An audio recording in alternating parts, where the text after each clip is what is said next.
As companies एक bubble है या एक इन्वेस्टमेंट अपॉर्चुनिटी है? Hi everyone, I am Sushil Aleva. Today we are going to discuss a very controversial topic जिसके बारे में आजकल हर कोई बात कर रहा है.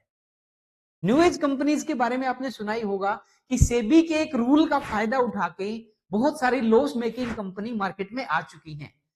धड़ल्ले से अपना आईपीओ लेके आ रही हैं, ग्रोथ के नाम पे इन्वेस्टर से फंड उठा रही हैं और लॉस मेकिंग कंपनियां भी अपनी वैल्यूएशन को 50,000 करोड़ से भी ऊपर लेके बैठी हैं.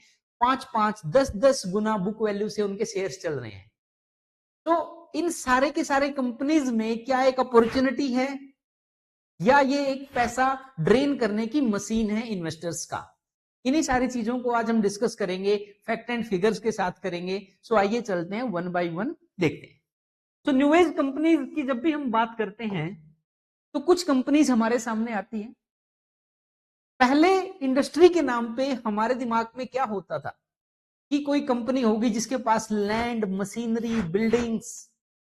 बट आज के टाइम में इन कंपनीज के पास ऐसा कुछ नहीं है. इनके पास सिर्फ एक टेक्नोलॉजी है जो आपकी लाइफ को कंट्रोल करती है, जो आपको ड्राइव करती है.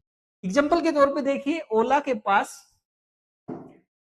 पास खुद की कोई भी गाड़ी नहीं है, बट इसका बहुत सारी गाड़ी ओनर से टाई अप है.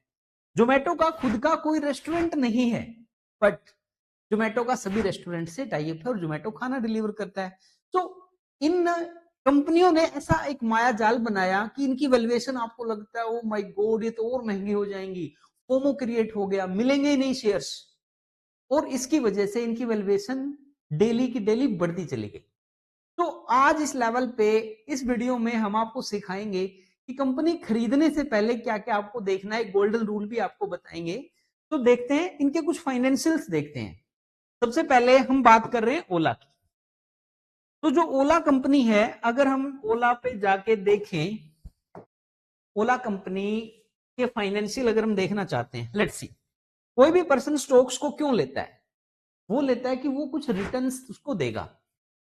बट यहां कुछ उल्टा हो रहा है. ओला का मार्केट कैप देखिए 16,000 करोड़ का है.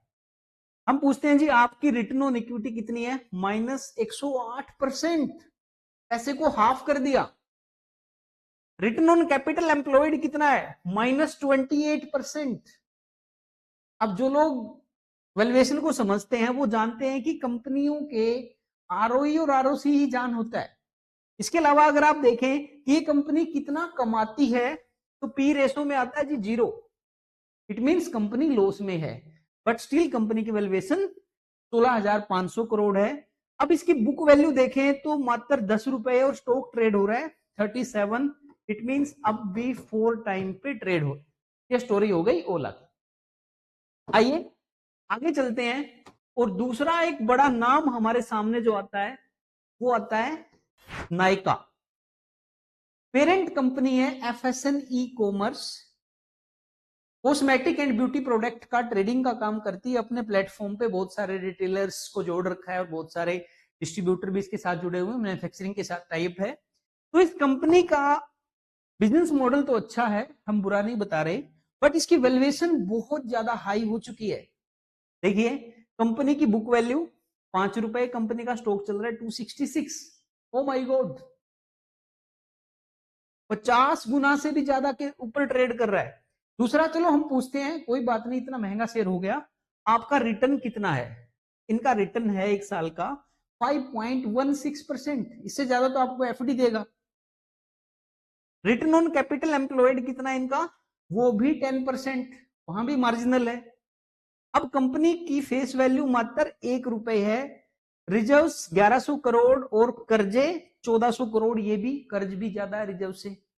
तो अगर हम इनसे पूछते हैं जी आपकी कमाई कितनी है, आपका रेवेन्यू कितना है, आपका ईपीएस कितना है, तो क्वार्टरली रिजल्ट इनका आके हम देखते हैं और इट इज वेरी शॉकिंग कि हमें यहां क्या देखने को मिलता है. देखिए कंपनी 7% के प्रॉफिट के ऊपर ही ट्रेड कर रही है. जितनी कमाई है उतने ही खर्चे हैं और एटलीस्ट 55 करोड़ रुपए, 76,000 करोड़ की कंपनी 55 करोड़ रुपए ही क्वार्टरली बचा पा रही है. और इसमें से भी अगर हम ईपीएस देखें तो मात्र 12 पैसे का ईपीएस है. ये है ग्राउंड रियलिटी नायका की। तो गाइज इसके अलावा नेक्स्ट जो कंपनी आती है, चलिए उसको देखते हैं। नेक्स्ट कंपनी है जोमेटो। हर कोई जोमेटो के बारे में बात कर रहा है। डेली मैं इनकी ऐड देखता हूं कि हमारा गोल्ड प्लान लीजिए, 1 रुपए में मिलेगा, 99 की डिलीवरी लेके फ्री देंगे ऑर्डर। अब इस कंपनी के बारे में हमने देखा तो ये कंपनी है 2,73,000 करोड़ की। ये फैक्ट एंड फिगर्स चेक करना बहुत जरूरी है। इसके अलावा एक गोल्डन रूल भी मैं आपको वीडियो के लास्ट में बताऊंगा कि अगर ये सारी चीजें आप नहीं चेक कर सकते, उस गोल्डन रूल को यूज कर लीजिए, आप फिर भी वैल्यूएशन में कभी भी धोखा नहीं खाएंगे। तो मार्केट कैप 2,76,000 करोड़ की है, 73। हम पूछते हैं जी जोमेटो वालों से, आपका रिटर्न ऑन इक्विटी कितना है? 1.71%। वाओ। आरओसी 2.66%। गाइस कम से कम 12% होना चाहिए, कम से कम, ज्यादा की तो कोई लिमिट ही नहीं होती मार्केट में। अब कंपनी के ऊपर आप देखिए प्रेशर कहां से है कि कंपनी की प्रॉफिटेबिलिटी नहीं आ रही। अगर यहां पे हम जाके देखें कि कंपनी की सेल्स कितनी हो रही है, तो हमें और भी अच्छे से पता चलेगा कि कंपनी कितने परसेंट प्रॉफिट के ऊपर काम कर रही है। यहां देखिए कंपनी की जो सेल्स है 13,590 करोड़ का रेवेन्यू दिखाया, 13,351 करोड़ रुपए का एक्सपेंस दिखा दिया। ओनली 2% के मार्जिन के ऊपर ये काम कर रहे हैं, और जो कि 129 करोड़ का नेट इन्होंने प्रॉफिट बचाया, प्रॉफिट बिफोर टैक्स। अगर टैक्स वैक्स दे के देखें तो 65 करोड़। हम पूछते हैं जी आपका ईपीएस कितना है, अर्निंग पर शेयर आपका कितना है? 7 पैसा। रुपए में भी किसी का ईपीएस नहीं आ रहा। ये न्यू एज कंपनीज की सच्चाई है, और इनकी वैल्यूएशन ट्रेडिशनल कंपनी से डबल, ट्रिपल, 4 गुना, 5 गुना ऊपर ही है। इसके अलावा एक और नाम बड़ा जो हमने सुना है, पेटीएम। बहुत सारे कंट्रोवर्सी यहां पे देखने को मिली हमें। पेटीएम कभी पीएम का फोटो छाप देने से लेके आरबीआई ने इनका वॉलेट भी बंद कर दिया था बीच में एक बार।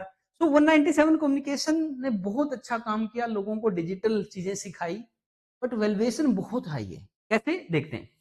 स्टॉक का जो प्राइस है वो लगभग 1300 रुपए के आसपास यहां पे ट्रेड कर रहा है। Book value 240।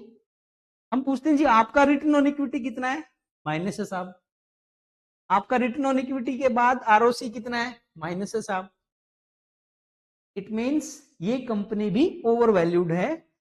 अब इस कंपनी के पास अगर हम देखें कि इसकी कमाई कितनी है, हर कंपनी को क्वार्टरली रिजल्ट में डिस्क्लोज करना पड़ेगा as per the SEBI LODR condition, listing obligation and requirement जो है सेबी के अकॉर्डिंग।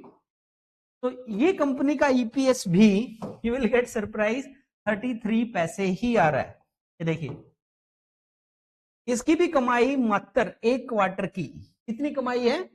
21 करोड़ रुपए। तो ये पैसा ड्रेन करने की मशीन है। अगर यहां से किसी ने हाई वैल्यूएशन पे किसी भी न्यू एज कंपनी को पकड़ा और उसका कोई सब्स्टिट्यूट आ गया, क्योंकि एंट्री बैरियर सेक्टर में इतना अच्छा है नहीं, तो फंस जाएंगे बुरे तरीके से, कभी वो रेट आएंगे ही नहीं। जैसा जोमेटो धीरे धीरे अभी लोग फंस रहे हैं, पेटीएम एक बार निकल गए थे, फिर यहाँ पे पेटीएम में लोग फंस रहे हैं।